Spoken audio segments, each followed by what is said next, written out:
irmãos, a paz do Senhor. Glória a Deus, sem perda de tempo. Livro de Daniel, capítulo de número 3.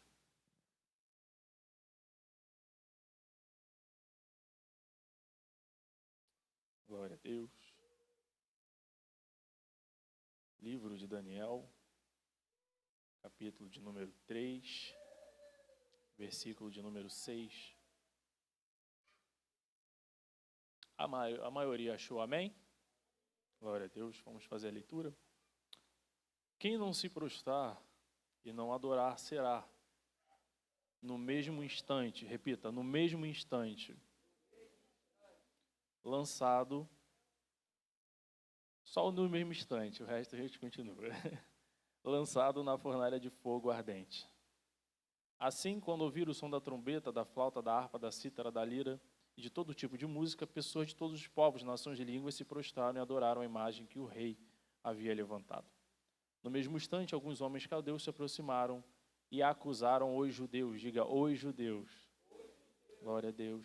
Disseram então ao rei Nabucodonosor que o rei vive eternamente. O Senhor, ó rei, baixou um decreto ordenando que todo homem que ouvisse o som da trombeta, da flauta, da harpa, da cítara e da lira, da gaita, de foles e de todo tipo de música deveria se prostrar e adorar a imagem de ouro. E que todo aquele que não prostrasse e não adorasse seria lançado na fornalha ardente. Há uns homens judeus que o Senhor, ó rei, pôs como administradores da província da Babilônia, a saber, Sadraque, Mesaque e Abidnego. Esses homens fizeram pouco causa do Senhor, ó rei. Não prestaram culto aos deuses, nem adoraram a imagem de ouro que o Senhor levantou. Versículo 16. Sadraque, Mesaque e Abidnego responderam ao rei: Ó Nabucodonosor, quanto a isso não precisamos nem responder. Se o nosso Deus a quem servirmos quiser livrar-nos, ele nos livrará da fornalha de fogo ardente das suas mãos, ó rei. Mas mesmo que ele não nos livre, fica tu sabendo que não prestaremos culto aos seus deuses, nem adoraremos a imagem que o Senhor levantou. Versículo de número 30. Então o rei fez prosperar Sadraque, Mesaque e Abidnego na província da Babilônia. E você pode tomar o seu assento, glorificando o nome do Senhor. Glória a Deus. Amados, não é um jargão que eu vou falar, é uma verdade. Fica comigo 20 minutinhos, as horas já se avançaram.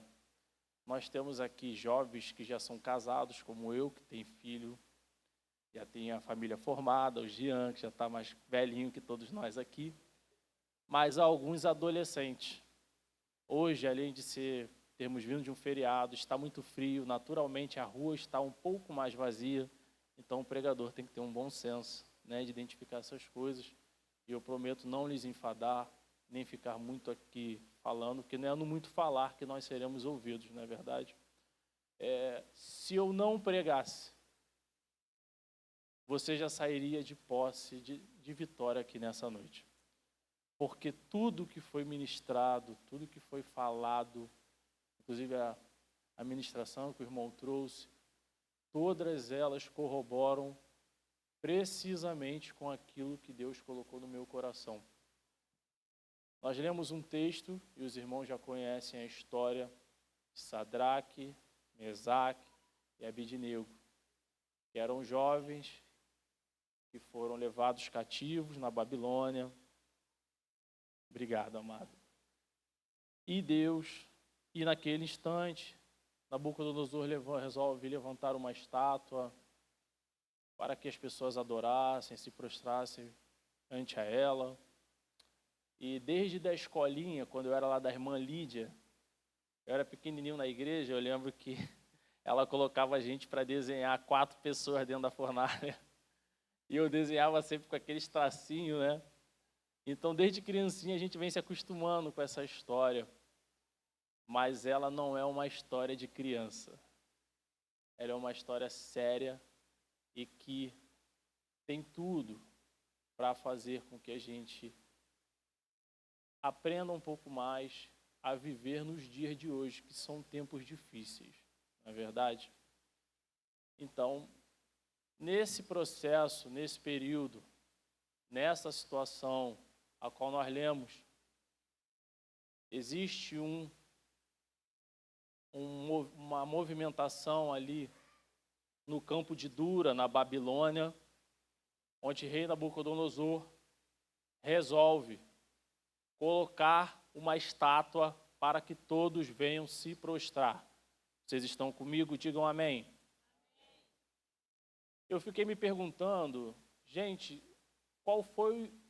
da onde veio essa ideia, da onde veio essa situação, da onde ele resolveu fazer isso? À toa, do nada, ele resolveu colocar essa estátua? Do nada, ele acordou, pensou, sonhou e falou, agora eu vou colocar isso? Claro que não. Foi do nada, não. Conta aos historiadores que havia um princípio de uma rebelião dentro daquele reinado de Nabucodonosor. Tanto é que ele reúne os príncipes da sua corte. Nós lemos o texto que eram os príncipes da corte, a fim de ele querer descobrir quem poderia estar dentro daquela trama, Natanael. Então ele resolve de forma subjetiva, para mostrar a sua força, para mostrar o seu poder, ele resolve colocar todos os príncipes da sua corte no campo de Dura, e para que todos o reverenciassem, ele faz uma mega estátua que o referendava. Essa ideia não foi do nada. Havia um princípio de rebelião e ele queria aplacar isso e mostrar que ele tinha o controle daquela situação. Ele queria mostrar que para os príncipes da sua corte que todos estavam ao alcance das suas garras, todos estavam sobre seus domínios, todos estavam sobre a sua influência. Logo, o édito que foi estabelecido era que, ao som da música, todos, em forma de reverência, deveriam se prostrar. Até aqui os irmãos acompanham, digam amém. Porém, o texto nos surpreende, informando que, dentre todos que estavam naquele campo, 3 pessoas resolvem tomar uma posição. Fato é que, quando nós lemos Isaías, capítulo de número 44, quando o rei Ciro sobe ao trono no ano 538 a.C., ele manda Jean, e ele assume pós-Nabucodonosor, que se pegassem alguns pergaminhos que estavam na província de Ecbatana, e um deles, inclusive, era o de Isaías, a qual tinha o nome de Ciro. No capítulo 5 de Daniel, vai dizer que o rei Beltesazar resolve dar uma festa na Babilônia. Porém, nessa festa, ele pede que seja levado dos escombros os utensílios da casa do Senhor que foram roubados em Jerusalém. Vocês acompanham? Digam amém. O que me faz pensar, e aqui é uma dificuldade, né? Tem muita gente boa de pregação. Jesus, misericórdia, vaso que Deus te leve, o vaso que estava ali. O que me faz pensar que o rei Nabucodonosor, quando invade a Jerusalém e leva cativo o povo, leva também os utens, leva também os pergá e os coloca em um depósito. Sadraque, Mesaque e Abidnego são jovens que me surpreendem, porque são dotados de uma capacidade violenta de serem ou de terem, mediante um cenário desfavorável apresentado, uma identidade imutável. Muito se fala sobre as suas atitudes, ou sua atitude nesta cena que nós lemos, é verdade. Mas o que eu fico chocado é o seguinte: eles vão ter essa atitude certamente porque têm certeza de quem são e de quem Deus é. E isso é uma formação. Em sua formação, para eles, seja na adolescência ou na juventude, foi apresentado o Deus de Israel, que tinha seu templo em Jerusalém. Estão na Babilônia, de acordo, porém, o que acontece é que eles têm, perceba que nós falamos, que na Babilônia havia depósito de utensílios e pergaminhos. E estes jovens mostram para a gente, presta atenção, mostram para a gente que ainda que na Babilônia, fora dos átrios de Jerusalém, é possível ter depósito suficiente para não deixar de ser quem se é.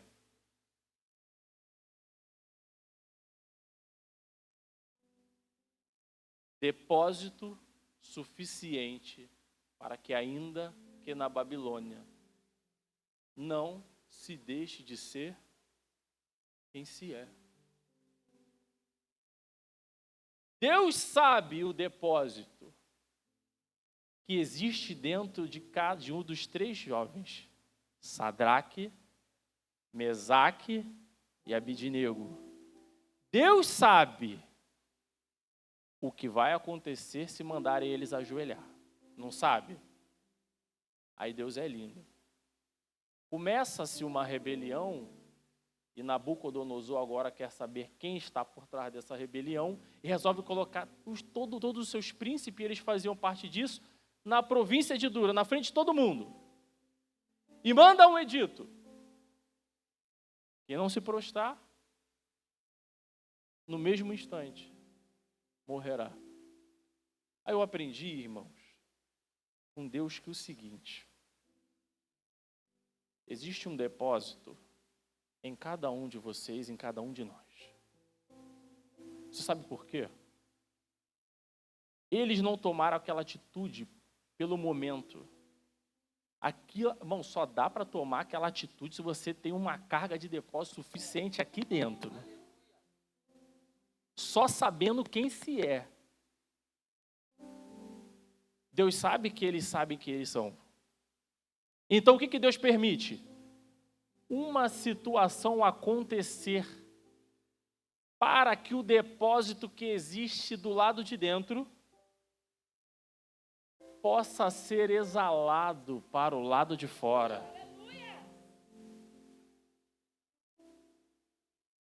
Deus sabe o valor e o que Ele depositou aí dentro. E todo esse processo e toda essa situação acontece para que ao espremer possa ser exalado aquilo que Ele já depositou dentro de você. Circunstâncias são permissão de Deus para que Deus possa exalar em público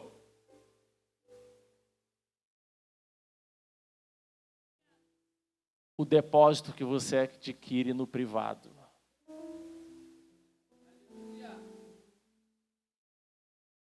Sabe qual é o nome disso? Identidade. Identidade. Se eu lhes perguntar uma coisa, Você está me vendo aqui pregar, ok? Geralmente eu tenho um convite para pregar. Eu não leio a Bíblia para pregar. É ao contrário. Eu prego porque eu leio. Porque se daqui para frente não me derem mais oportunidade para pregar, eu vou continuar lendo. Porque eu desenvolvi em Deus uma identidade. Irmãos, feche-se a porta das igrejas. E aí você vai ver quem tem identidade e quem não tem. Tira o altar da igreja e você vai ver quem é de verdade e quem é de mentira. Porque aqui, irmãos, não existe nada mais nocivo que o altar. Aqui a gente aprende tudo. Até a saber lidar com as coisas. Só que a pergunta nessa noite é: qual é a sua identidade em Deus? Irmãos, se nunca mais me chamarem para pregar, eu ainda vou continuar com a loucura de dentro do ônibus estar falando sozinho. Porque isso é uma coisa minha. E tem gente que pensa assim: poxa, André, como que faz? Eu falo: eu não sei te falar como que se faz. Natanael falou: eu não sei. Por quê? Porque foi algo que eu desenvolvi no meu relacionamento íntimo com Deus. Eu não sei passar aquilo que eu só sei ser. Como repassar à frente aquilo que eu só sei ser e só sei sentir? Só sendo, só sentindo. Porque eu desenvolvi em Deus. E eu queria falar isso com você. O levantar da mão, o pular, o cantar, nada disso vai segurar quando o dia da aprovação chegar. Só a sua identidade em Deus. Só a identidade de Deus. Não tem como a gente fazer diferente, irmãos. Eu sei que você tem 14, e talvez a grande tribulação da sua vida seja que os dados móveis não estejam funcionando. Diferentemente de mim, que tenho 2 filhos, e a gente trabalha, tem pessoas sobre nossa gestão. Eu sei que de repente a sua preocupação, o seu problema, a sua situação, seja diferente. Você tem 14, você tem 15. É diferente da minha. Mas existe uma coisa só. Todo mundo pode orar. Seja com 12 ou seja com 30. Todo mundo pode fazer a leitura bíblica, seja com 16, seja com 40. Aprenda a desenvolver em Deus a sua própria identidade. E as pessoas não são iguais, De repente, para mim, funciona uma simples leitura, mas de repente, para alguém, funciona o corinho de fogo, e deixa ele marchar do jeito que ele é em Deus. De repente, para outros, é o louvor um pouco mais de coisa acalorar o coração, mas funciona para ele. Se agarra naquilo que te identifica em Deus. Cria a sua própria identidade em Deus. Eu não tenho preocupação em nenhuma essa noite com a efusão, com o seu glória, não. Eu preciso que a minha vida seja usada para transformar a sua. Eu vim trazer um nível de consciência. Porque, meu irmão, o que esses caras fizeram aqui não foi brincadeira, não. Olha o que o rei falou. No mesmo instante, se não se prostrarem, senso de urgência. Irmão, não existe nada mais violento no nosso dia do que o senso de urgência. Tudo é urgente. Tem gente com 14 anos achando que já viveu tudo na vida e que, cara, a tua vida vai parar. Gente, espera aí, dá uma segurada. Tu ainda tem 15, 16, 17. Deus ainda vai fazer você maturar muita coisa ainda. Só que a gente quer tudo para ontem, só que com Deus não funciona para ontem, é processo. E eu venho te falar uma coisa, eu já fui 14, não tem como fugir do processo.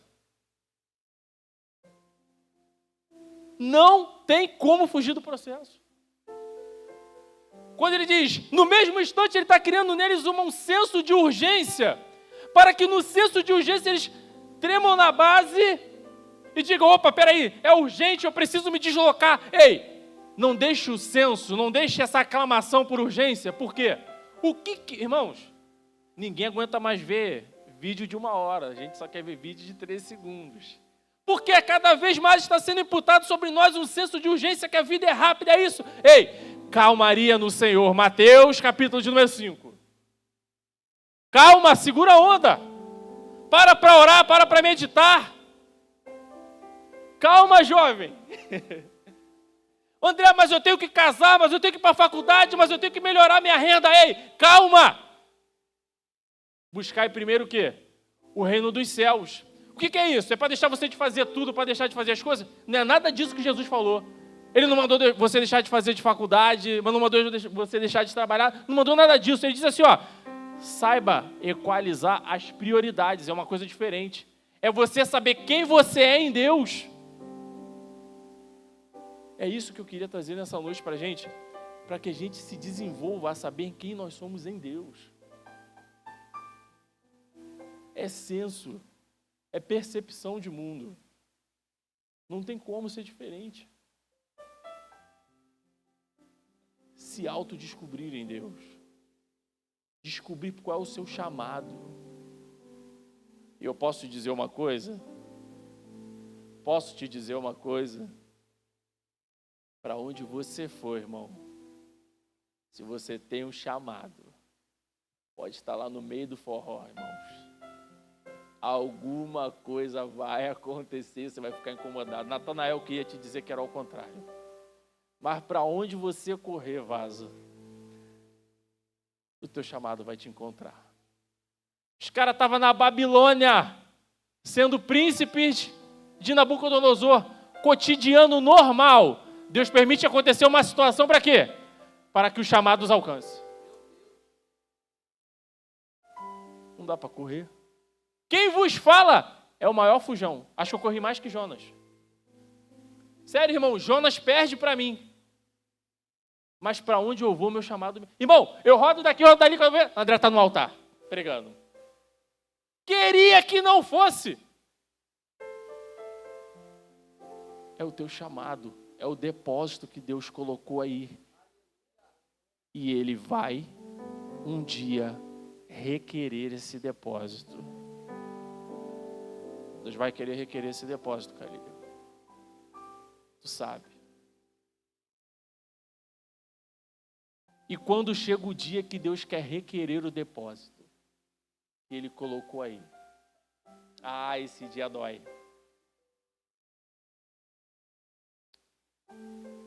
Difícil é esse dia, hein?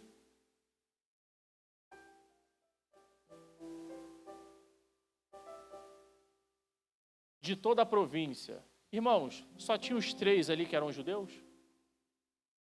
Hein? Mas só os 3 ficaram em pé. Porque quando Ele não te abate no consentimento coletivo, Ele quer te abater no constrangimento. Ah, ninguém vai querer ficar em pé não, né? Duvido. Quem quer passar vergonha? Quem quer ser o quadrado? Quem quer ser o santarrão? Quando eu tocar a trombeta, eu tenho certeza, ninguém vai ter coragem de ficar de pé. Ninguém quer ser o quadrado da história. Ninguém quer ser o sozinho. Quem é que quer ficar sozinho? Levanta a mão. E se para exercer o teu chamado você tem que ficar sozinho, como é que você vai fazer? E se o teu chamado te cobrar posicionamentos individuais? Meu Deus, aleluia!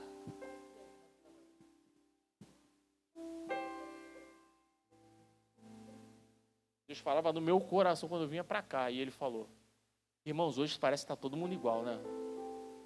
É a mesma coisa, gente. Cadê os diferentes? Cadê os quadradão, irmão? Eu acho que mais careta que ser quadrado é querer ser igual a todo mundo.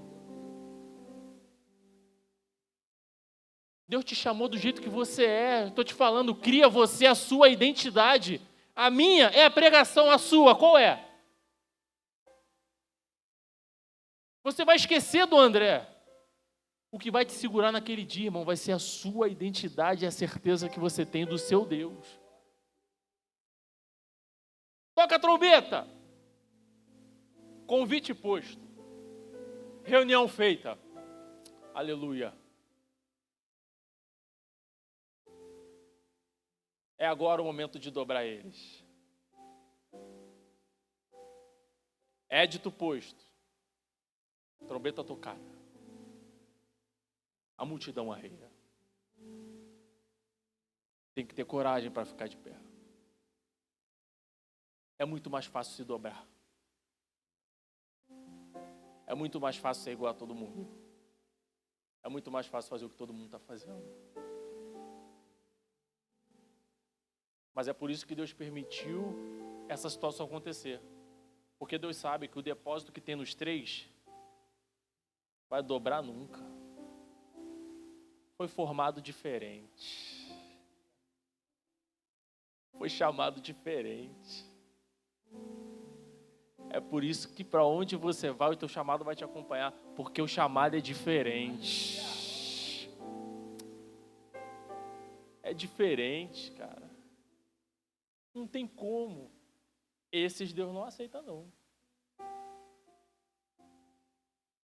Vamos ver se o menino é fibra mesmo? Quando todo mundo arreia. 3 malucos. Ficam de pé.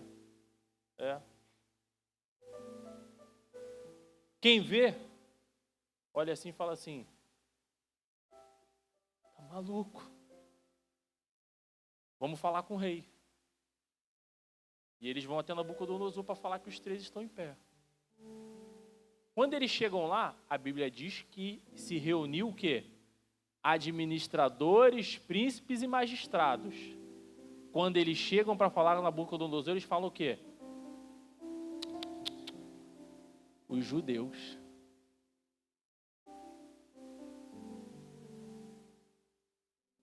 Não identificaram pelo cargo, mas de onde eram oriundo. Pode botar a roupagem que você quiser daqui para frente. Quando forem te chamar, vão falar: aquele fulano, isso. Aquele crente lá da Despertando Vidas. Aquele jovem que estava lá no Conectados, aquele jovem que rodava, aquele jovem que cantava, aquele jovem de Deus.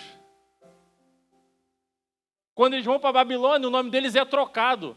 Irmão, pode trocar o nome, a essência é a mesma. Estamos no capítulo 3. No capítulo 1, Nabucodonosor conheceu a Deus através de Daniel. 10 anos depois é esse episódio. No mínimo, eles estão 10 anos na Babilônia. Irmão, não mudaram com a variação do tempo, não. Eram os mesmos que foram roubados de Jerusalém. Existe um agente destruidor para você que está aqui, jovem. O tempo. O tempo. O tempo é terrível. Alguns anos atrás eu não tinha essa barriga sarada que eu tenho hoje. Meu cabelo já não estava assim tão calvo. Lembro da primeira vez que eu subi no altar para pregar. Tremia. Já se vão 13 anos, 14 anos. O irmão já passou tanta coisa. A gente amadurece tanto. Mas uma coisa, irmãos, eu posso te dizer. De tudo que aconteceu na minha vida, irmão, o cetro de Deus nunca saiu do meu coração. Eu sei quem é meu Deus, irmão.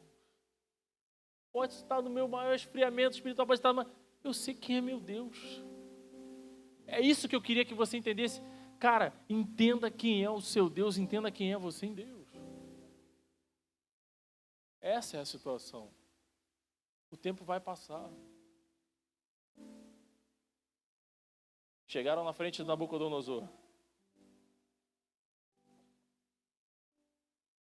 Vem cá. Eu não soltei uma ordem? vocês tinham que se ajoelhar? Sim. Vocês não se ajoelharam? Não.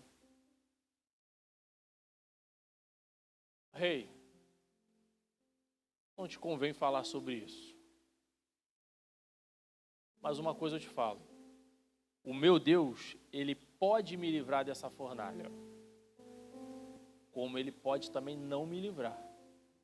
Mas ainda que Ele venha não me livrar, eu não dobro o meu joelho para outros deuses. Porque eu sei quem é o meu Deus. Irmãos, eu posso te falar uma coisa? Isso é muito radical, sabia? Vamos fazer uma conjectura aqui. E a pessoa, se esse cara tem 14 anos, tem a vida inteira pela frente, e fala assim, ó, eu abro mão dos meus anos de vida, pode me matar agora, mas de Deus eu não abro mão. Irmãos, isso é muito radical. Quem aqui quer casar, levanta a mão. Ih, gente. Quem aqui é jovem ainda e quer casar futuramente, levanta a mão. Quem aqui quer fazer uma faculdade futuramente, levanta a mão. Quem aqui quer ter uma empresa futuramente, levanta a mão. Quem aqui quer ser rico futuramente, levanta a mão. Ah, agora foi mão pra caramba. A pergunta é a seguinte, você é radical o suficiente para abrir mão de tudo se você tivesse que partir agora em nome do Senhor? Irmão, Deus não está precisando de uma geração de cantor e de pregador, não. Tem um monte aí já. Deus está precisando de uma geração radical. Deus, eu estou pronto. Maranata! Eu abro mão dos meus sonhos. Ai, Jesus. Eu abro mão de quem eu sou. Deus, Maranata, pode voltar agora. Pode me usar agora. Pode fazer agora. É essa geração que Deus precisa. Uma geração radical.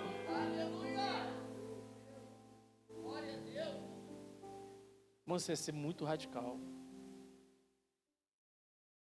Eu fico impressionado com esses caras. Ah, é? Vou aumentar a fornalha? Tá bom. Vou dentro. É 7 vezes? Beleza. Vou que vou. Mas fica tu sabendo que eu conheci um Deus. E o que eu experimentei em Deus não vai ser a sua fornalha que vai tirar daqui. Não vai ser. Irmão, isso é muito radical para mim. A gente canta, né? Deus pode vir, tua noiva está pronta. Tá mesmo? Será que a gente está tão radical assim? Ah, mas eu tenho 2 filhos maravilhosos. Meu sonho é ver eles crescendo. Quem dera ver o Miguel com 20, 25 casando. É o meu sonho. Irmãos, mas do jeito que o mundo está, Maranata. Prefiro ver tua glória. Irmãos, vocês não entenderam? Ele está falando o seguinte: o meu Deus pode me livrar, porque eu conheço o poder das suas mãos. Mas Ele pode não me livrar. E Ele não me livrando, eu não abro mão de quem eu sou. Porque se Ele não me livrar com a sua mão, daqui a pouco eu estou vendo Ele na sua face. Eu já abri mão das suas mãos poderosas. E agora eu anseio a tua face. Uma geração que já abriu mão das suas mãos. Eu quero a face. Eu quero a face, cara. Radical. Irmãos, só dá para dominar aquilo que não te domina.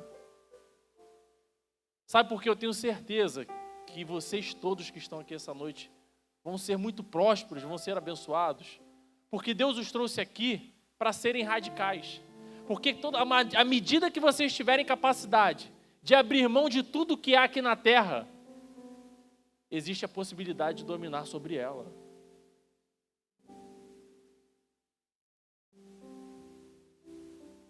Só dá para dominar se Ele não te domina. Tenho certeza que Ele vai deixar eu ter uma empresa. Porque ela não me domina. Irmãos, foi uma luta para chegar aqui essa noite. Uma luta que você não tem noção. Se levantou dentro de casa, se levantou na família, se levantou no trabalho. Gente, para vir pregar, quem prega, quem canta sabe. Irmãos, a semana que tu vai cantar, que tu vai pregar, tá tudo... Falei, gente, o que é isso? Só quero meu quarto. Mas o que é isso? É a pressão de Nabucodonosor. É para te arriar. É para te quebrar. É para fazer você retroceder. Aí Deus falou para mim assim, ó. Sabe o que esses três fizeram? Na frente de Nabucodonosor, eles devolveram a afronta. Irmãos, existe lugar melhor para você devolver a afronta que aqui? Então devolve. Eu não sei você, mas eu sei o que eu passei essa semana para vir pregar. Eu só estou devolvendo a afronta. Satanás, olha aqui a minha geração. Culto de sexta-feira à noite. Tem um monte bebendo, tem um monte se prostituindo. Mas olha a gente devolvendo a afronta. Devolve a afronta. Devolve. Eu sei que essa semana foi pesada para você. Eu sei. Eu prego também. Mas devolve a afronta. Devolve a afronta. Que lugar melhor para devolver a afronta do que aqui? E eu já pulei dessa cadeira, já chorei, já tudo. E eu tenho uma certeza. Se eu chegar lá e ainda tiver o problema, eu continuo sendo de Deus. Nabucodonosor, não tem problema não. Pode jogar, gente. Tá bom? Então vai. Amarra os meninos. Fornalha. Os homens mais brutos foram selecionados para amar. Ao chegar na porta da fornalha, irmãos, era uma coisa tão assim. Aumentou 7 vezes. 7 vezes. Só que os meninos, irmão, fibra de Deus. Crente, aí eu vou te falar. Sadraque, Mesaque e Abednego é crente, viu?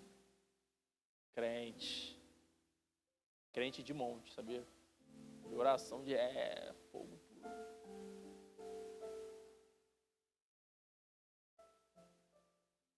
Chegou na porta da fornalha. Era tão escaldante que quem levou morreu ao jogar. Os meninos foram amarrados nas mãos, amarrados nos pés. Suas roupas foram amarradas e eles foram jogados. Aí diz a Bíblia assim: e o rei Nabucodonosor olhou para dentro da fornalha e ele pergunta: não eram 3 homens?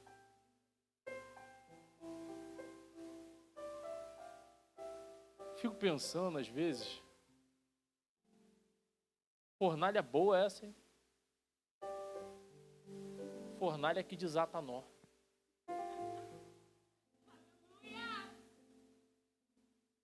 Hã? Fornalha de morte, mas que desata nó. Jovem, eu posso lhes falar? As provações desatam nó. Amadurece. Irmãos, espera aí. Você sabe que eu gosto de ficar falando essas coisas, né? Pensa comigo aqui. Ele disse que eles passeavam. Gente, espera aí. Se eu cair naquela fornalha e eu sobrevivo, eu acho que eu ficaria atônito. A Bíblia diz que ele viu eles passeando. Pô, gente, espera aí. Que situação é essa? Isso não é normal. Isso não é normal. Irmão, ter uma experiência com Deus é melhor do que 1000 palavras. Jovem, busque uma experiência com Deus. Ela vale mais do que 1000 palavras. Foram jogados, né? Olha o nó que amarrava.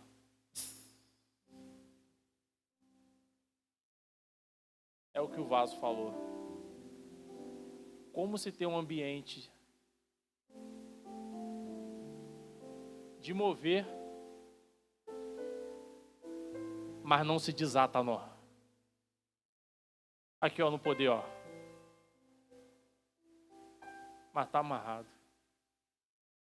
Tá amarrado na ansiedade, na depressão, naquela lacuna da alma que não fecha por nada. Mas hoje é noite desse nó sair da tua vida. Hoje é noite. Fornalha que desata nó. Eles não sabiam, irmãos. Isso aqui é uma dimensão diferente. Tem o Deus dentro dessa fornalha. É uma outra dimensão. Quando eles falaram na frente do rei, pode jogar. Irmãos, convidaram Deus para aquela situação ali. Jovem, deixa eu te falar um negócio aqui. A gente faz tudo assim, ó, no braço, né? Mas quando a gente está dentro da igreja, existe um campo chamado campo espiritual. E o nosso processo de maturação passa muito por a gente saber lidar com essa situação, o campo espiritual. Você quer ver um exemplo que eu vou te dar? Foi o que eles fizeram e foi o que Davi fez. Muitos pregadores, eu entendo, irmão, a classe, a gente gosta de ver o fogo descer, mas eles dizem que Davi foi posto na casa de Saul para tocar harpa, para que ele conhecesse o palácio lá por dentro, porque futuramente ia ser dele. Já vi um monte de gente falar isso, irmãos. Conversa de adolescente. Davi estava num constante processo de maturação. Ele já tinha derrotado o leão e o urso, já tinha sido ungido rei, mas a vida é um processo. Só que na casa de Saul ele vai ter contato com uma guerra que ele nunca teve. Quando ele começa a tocar a harpa, o espírito ruim da parte do Senhor estava em Saul e apartava dele. Então ele começou a ter embate espiritual ali. Ou seja, em toda etapa de treinamento, Deus treinou Davi no campo espiritual ali daquela situação. Aí Davi não é bobo nem nada, aprendeu, né? Aí o gigante está lá afrontando o povo. Essa afronta tem caráter físico e espiritual. Aí ele falou assim, foi lá no ribeiro, pegou as pedras e foi para cima do gigante. Ninguém queria ir. Tinha disposição, porque ele foi treinado de disposição no urso e no leão. Só que quando ele chegou lá, falou, esse problema é grande demais. Esse cara não está sozinho, não. Só que Deus, quando me fez o treinamento, me treinou tanto no lado físico quanto no espiritual. Aí ele diz assim, ó, tu vem contra mim com o quê? Espada, lança e escudo. Mas Deus me deu a disposição no físico, mas também me treinou no espiritual. Então lá vai, tu vem a mim contra isso, mas eu vou contra ti. No nome do Senhor dos Exércitos. Ô, garotinho bem treinado, hein? Tem batalhas que você vai ter que discernir que não é no campo físico, é no campo espiritual. Começa a convidar Deus para participar das tuas lutas e dos teus problemas, ainda que jovem. Chama Deus para essa fornalha. Chama Deus para esse campo de batalha. Deus vai fazer você amadurecer. É a sua experiência. É a sua experiência. A sua experiência. Se descubra, irmão. Eu sei que às vezes ser quem é, a gente tem que ser, vai colocar a gente em situações que a gente não vai conseguir caber no meio de alguns grupos, de algumas pessoas. Nem todas as conversas a gente vai caber. E isso faz parte do chamado da vocação. Fica de pé comigo aí nessa noite.